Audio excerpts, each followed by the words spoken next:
Hi hello നമസ്കാരം. Theatre റിലീസായിട്ടുള്ള ഏറ്റവും പുതിയ സിനിമയാണ് തിയേറ്റർ. സച്ചിൻ ബാബു ആണ് ഈ സിനിമയുടെ സംവിധായകനായിട്ടുള്ളത്. From the director of Biriyaani. സെയിമാ പുള്ളിക്കാരൻ തന്നെയാണ് ഈ സിനിമയുടെ റൈറ്റർ ആയിട്ടുള്ളത്. പ്രൊഡ്യൂസർ ആയിട്ടുള്ളത് അർച്ചന ഫിലിപ്പ് ആൻഡ് സന്തോഷ് കേടായി. ഇതിൻ്റെ എഡിറ്റർ ആയിട്ടുള്ളത് അപ്പു ഭട്ടതിരി.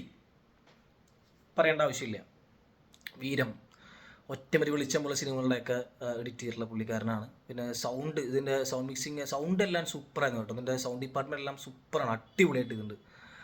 അത് കോമ്പോസ് ചെയ്തിരിക്കുന്ന നമ്മുടെ സൈദ് അബ്ബാസാണ്, നമ്മുടെ ബസൂക്ക ചെയ്തിട്ടുള്ള പുള്ളിക്കാരൻ. പിന്നെ ഇതിൻ്റെ DOP ചെയ്തിരിക്കുന്നത് നമ്മുടെ ശ്യാം പ്രകാശ്, റോഷാക്കിൻ്റെയും DOP ചെയ്തിട്ടുള്ള ആളാണ്. അങ്ങനെ ഗംഭീരമായിട്ടുള്ള ക്രൂതിലുണ്ട്.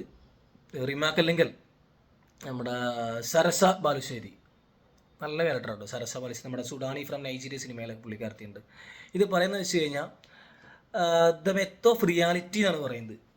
എന്ന് വെച്ച് കഴിഞ്ഞാൽ സാധാരണ മിത്തും നമ്മുടെ റിയാലിറ്റി എന്നുള്ള മിത്തും യാഥാർത്ഥ്യവും തമ്മിലുള്ള അന്തരങ്ങളുടെ ഒരു ലിറിക്സ്, ഒരു വരികൾ, അതാണ് പ്രത്യേകിച്ച് സച്ചിൻ ബാബു ഇതിൽ പറയാനായിട്ട് ശ്രമിച്ചിട്ടുള്ളത്. പ്രത്യേകിച്ച് നമ്മുടെ കേരളത്തിൽ അപ്രത്യക്ഷമായിക്കൊണ്ടിരിക്കുന്ന ഒരുപാട് കാര്യങ്ങൾ, മിത്തുകൾ, അതിൻ്റെ ഘടനകൾ, അതും റിയാലിറ്റിയും തമ്മിൽ എത്രമാത്രം ബന്ധപ്പെട്ട് കിടക്കുന്നു എന്നല്ല, അവയ്ക്കിടയിലുള്ളൊരു ഒരു ഒരു ഒരു വിമർശനാത്മകത പോലെയാണ് സച്ചിൻ ബാബു ഈ സിനിമ എടുത്തിരിക്കുന്നത്.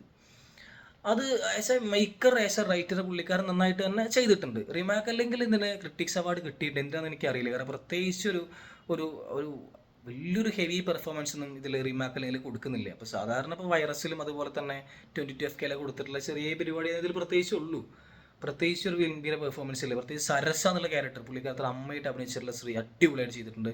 അതുപോലെ ഡൈൻ ഇതിലൊരു നല്ലൊരു ക്യാരക്ടർ ചെയ്തിട്ടുണ്ട്. അതുപോലത്തെ ഇതിൽ നമ്മുടെ പ്രമോദ് വെളിയനാട് ഇതിലൊരു ക്യാരക്ടർ ചെയ്തിട്ടുണ്ട്. അങ്ങനെ നമുക്ക് അറിഞ്ഞും അറിയാത്തതുമായിട്ടുള്ള ഒരുപാട് ആക്ടേഴ്സും ജൂനിയർ ആർട്ടിസ്റ്റുകളെല്ലാം തന്നെ ഇതിൽ ഗംഭീരമായിട്ട് പെർഫോം ചെയ്തിട്ടുണ്ട്. ഈ സിനിമ എന്ന് പറയുന്നത് ഒരു തുരുത്തിൽ രണ്ടുപേര്, റിമാക്കലിലും അദ്ദേഹത്തിൻ്റെ അമ്മയും കൂടിയിട്ട്, സരസ എന്നുള്ള ക്യാരക്ടറും കൂടിയിട്ട് താമസിക്കുകയാണ്. അവർക്ക് പുറം ലോകവുമായിട്ട് ബന്ധങ്ങളില്ല, കമ്മ്യൂണിക്കേഷൻ ഇല്ല, മൊബൈൽ ഫോണില്ല, പത്രവായന ഇല്ല, TV ഇല്ല. അപ്പോൾ അതൊന്നുമില്ല. അവർക്ക് റിമാക്കലിൽ ഇതിൽ തെങ്ങ് കയറാൻ വേണ്ടി പോകുന്നുണ്ട്, തേങ്ങടാൻ, മാവ് കയറും മാങ്ങടാൻ, പ്ലാവ് കയറും ചക്കടാനായിട്ട്. അങ്ങനെയുള്ള കുറച്ച് പരിപാടികൾ റീമാക്കലിൻ്റെതായിട്ടുള്ളൊരു പരിപാടികളുണ്ടല്ലോ, അതൊക്കെ നൈസായിട്ട് ഇതിൽ സച്ചിൻ ബാബു റീമേനെ മാക്സിമം സേഫാക്കി നിർത്തിയിട്ടുണ്ട്. പ്രത്യേകിച്ച് ആദ്യത്തെ ഒരു 10-15 മിനിറ്റ് കോസ്റ്റ്യൂം വളരെ, അങ്ങനെ റീമാക്കലിൻ്റെ പുള്ളിക്കാരത്തിൻ്റെ ബോഡി കുറച്ചുകൂടി ഇതാണ്, വിസിബിൾ ആയിട്ടുള്ള ബോഡി. അതിലൊന്നും പിന്നെ ഓക്കെ സാധാരണ ഒരു യാഥാസ്ഥികത പുലർത്താനായിട്ടുള്ള ബോഡിയൊന്നും പുള്ളിക്കാരത്തി അതിൽ ഫിറ്റ് ആവുന്നില്ല പല സീനുകളിലൊക്കെ. അതൊക്കെ വളരെ കറക്റ്റായിട്ട് കാട്ടുന്നുണ്ട്. സാമൂഹ്യ മാധ്യമങ്ങൾ, പ്രത്യേകിച്ച് ഫേസ്ബുക്ക്, ഇൻസ്റ്റാഗ്രാം, യൂട്യൂബ് തുടങ്ങിയിട്ടുള്ള സാമൂഹ്യ മാധ്യമങ്ങളുടെ വളർച്ച, അതിൻ്റെ തളർച്ച, അതിൻ്റെ ഇൻഫ്ലുവൻസ്, കാരണം ലോകം മുഴുവൻ ഇത് സ്പ്രെഡ് ചെയ്തിട്ടുള്ള പരിപാടികൾ, അതെല്ലാം വളരെ ബ്രില്യൻ്റായിട്ട് സച്ചിൻ ബാബു ഇതിൽ കാണിച്ചിട്ടുണ്ട്.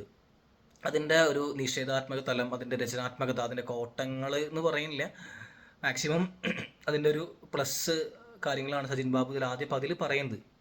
അത് നമുക്ക് പ്രത്യേകിച്ച് നമ്മൾ ഒരുപാട് കണ്ടിട്ടുള്ളൂ. നമുക്കൊരു അസുഖം വന്നു കഴിഞ്ഞാൽ നമ്മൾ ഇത്ര കോടിക്കണക്കിന്, കാരണം എനിക്ക് തോന്നുന്നു അതിൽ ആ സിനിമയിൽ പറയുന്നത് ഇന്ത്യയിലെ ആദ്യത്തെ അതിന് സൊല്യൂഷൻ ഇല്ല എന്നാണ് പറയുന്നത്. അതിന് ആ ഡിസീസിന് മരുന്നില്ല, ഇന്ത്യയിൽ ആദ്യമാണ്. അത് പുറത്തുനിന്ന് വേണം കൊണ്ടുവരാനായിട്ട്. അവിടെ കുറച്ച് സച്ചിൻ ബാബുവിൻ്റെ പറയുന്ന പരിപാടി കാര്യങ്ങളൊക്കെ അറിയാമല്ലോ. അത് it's A politics. Sachin Babu പറയുന്ന കുറച്ച് പരിപാടികളൊക്കെ ഉണ്ട്, അതൊക്കെ നന്നായിട്ട് തന്നെ പോയിട്ടുണ്ട്. അപ്പോൾ അങ്ങനെ ഒരാളുടെ ജീവൻ രക്ഷിക്കാൻ വേണ്ടിയിട്ട് നമ്മുടെ സാമൂഹിക മാധ്യമങ്ങൾ അവർ ശ്രമിക്കുന്നതും അത് വിജയകരമാവുന്നതും അതിനുശേഷം സംഭവിക്കുന്നതാണ് മിത്തായിട്ട് പറയുന്നത്. ആ മിത്ത് എന്ന് പറയുന്നത് മിത്ത് അല്ലെങ്കിൽ റിയാലിറ്റി. ഇത് കോൺഫ്ലിക്റ്റ് പറയുന്നില്ല, ഇത് കോൺഫ്ലിക്റ്റ് അല്ലത്. ഇത് തമ്മിൽ എനിക്ക് തോന്നുന്നു പുള്ളിക്കാർ ചർച്ച ചെയ്ത് നോക്കിയതാണ്. ഇത് എങ്ങനെ അവർ രണ്ടും തമ്മിലുള്ള ഒരു അണ്ടർലൈൻ പുള്ളിക്കാരൻ ചെയ്ത് നോക്കിയതായിരിക്കാം. കാരണം ഇതിൽ ആരെയും ബുദ്ധിമുട്ടിക്കുന്നില്ല. From the director of Biriyaani ഞാൻ പറഞ്ഞത്, ബിരിയാണി എനിക്ക് പേഴ്സണലി ഡിബേറ്റബിൾ ആയിട്ടുള്ള സിനിമയാണ്. അതെനിക്ക് കുറച്ച് പറ്റാത്ത പടം, അത് ഭയങ്കര ക്രൂഷ്യൽ പടം, അതൊന്നും ചെയ്യരുത് പടം. അയ്യോ, ആ പടം ഹെവി പടമാണെങ്കിൽ പോലും പേഴ്സണലി എനിക്ക് ഏറ്റവും പറ്റാത്ത പടമാണ്. എന്നാൽ മാർക്കോ ഞാൻ വീണ്ടും കാണും, പക്ഷേ ബിരിയാണി എനിക്ക് കാണാൻ പറ്റില്ല. അത് വേറെ ഒന്നും കൊണ്ടല്ല, കാരണം അത് കുറച്ച് പരിപാടി, അതിൻ്റെ പൊളിറ്റിക്സ് അങ്ങനെ ഭയങ്കര ഭയങ്കര ഭയങ്കര ഇറിറ്റേറ്റിംഗ് ആയിട്ടുള്ള സംഭവം നമ്മളത്. അപ്പോൾ അതേ പരിപാടി ഇതിലും പുള്ളിക്കാരൻ ട്രൈ ചെയ്തിട്ടില്ല.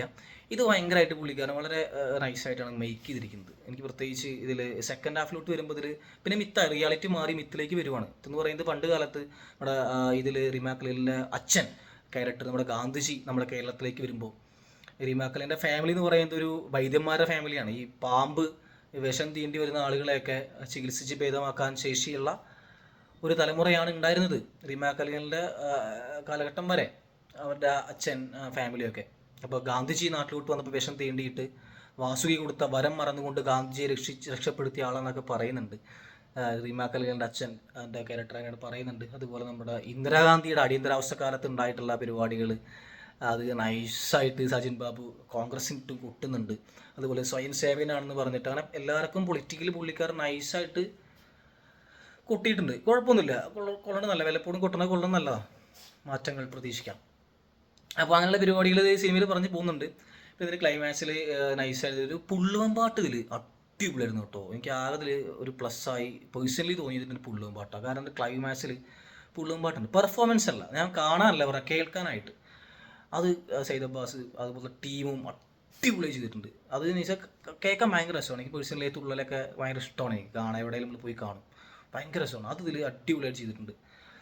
പിന്നെ ഇതിൽ അങ്ങനെ പോകുന്നൊരു സിനിമയാണ്. പ്രത്യേകിച്ച് എന്ന് വെച്ച് കഴിഞ്ഞാൽ മിത്ത് റിയാലിറ്റി ഇത്രേ ഉള്ളൂ. അത് രണ്ടും തമ്മിലുള്ള അത് പ്രശ്നങ്ങളല്ല, രണ്ടും തമ്മിലുള്ള ലോജിക്കും അല്ല പറയുന്നത്, രണ്ടും തമ്മിലുള്ള അതിലൊരു ഗ്യാപ്പ് എന്ന് പറയില്ല, അതിൻ്റെ ഒരു വരികൾക്കിടയിലുള്ള പുനത്തിൽ കുഞ്ഞബ്ദുൽ സാറൊക്കെ പറയുന്ന പോലെ വരികൾക്കിടയിലൂടെ വായിക്കണം എന്ന് പറയൂലേ, ആ ഒരു പരിപാടിയാണ് സജിൻ ബാബു ഉദ്ദേശിച്ചിട്ടുള്ളത്. അത് ഒരു പരിധി വരെ വിജയിച്ചിട്ടുണ്ട്. പക്ഷേ ഒരു ഗംഭീരമായിട്ടുള്ള ഒരു സിനിമയൊന്നുമല്ല ഇത്. വേണമെങ്കിൽ ഒരു ഗംഭീരമായിട്ടുള്ള പടമാക്കിയിട്ട് മാറ്റാമായിരുന്നു. പക്ഷേ ഇതൊരു ജസ്റ്റ് ഒരു വാച്ചബിൾ മൂഡാണ് പടം. കാരണം ഇത് വലിയ ഒരു 2 മണിക്കൂർ 5 മിനിറ്റ് സിനിമ ഉള്ളത്, പിന്നെ വലിയൊരു പടമല്ല. ഇനി ജസ്റ്റ് ഒരു വാച്ചബിൾ ആയിട്ടുള്ള മൂവി. ആസ് എ പെർഫോമൻസിൽ റീമേക്ക് ഒന്നും ക്രിറ്റിക്സ് കൊടുക്കേണ്ട ആവശ്യമൊന്നും എനിക്ക് പേഴ്സണലി തോന്നുന്നില്ല. കാരണം അത്ര വലിയ ആക്ടേഴ്സായിട്ടും ഇതിൽ ചെയ്തിട്ടില്ല പുള്ളിക്കാരത്തി. പക്ഷേ ഇതിൽ പറയാനുള്ള കാര്യങ്ങളൊക്കെ സച്ചിൻ ബാബു മുഖത്ത് നോക്കി പറഞ്ഞിട്ടുണ്ട്. അത് നന്നായിട്ട് തന്നെ കൊള്ളേണ്ടവർക്ക് കൊണ്ടിട്ടുണ്ട്. അതിന് പല ഇൻ്റർനാഷണൽ ഫിലിം ഫെസ്റ്റിവലുകളൊക്കെ ഈ സിനിമ EB ഇൻ്റർനാഷണൽ ഫിലിം ഫെസ്റ്റിവലൊക്കെ ഇതിൽ സെലക്ട് ചെയ്തിട്ടുണ്ട് സിനിമയൊക്കെ.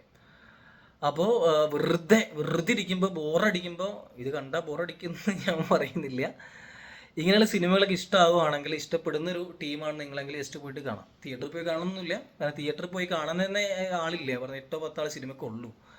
പ്രത്യേകിച്ച് ഒരുപാട് സിനിമകൾ ഇറങ്ങുന്ന ടീമിൽ. അപ്പോൾ ഓക്കെ, ശരി, ഓക്കെ, കാണാം. Thank you so much. കാണാം. പെറ്റ് ഡിറ്റക്റ്റീവ് കണ്ടു കഴിഞ്ഞിട്ടുണ്ട്, റിവ്യൂസും. Thank you.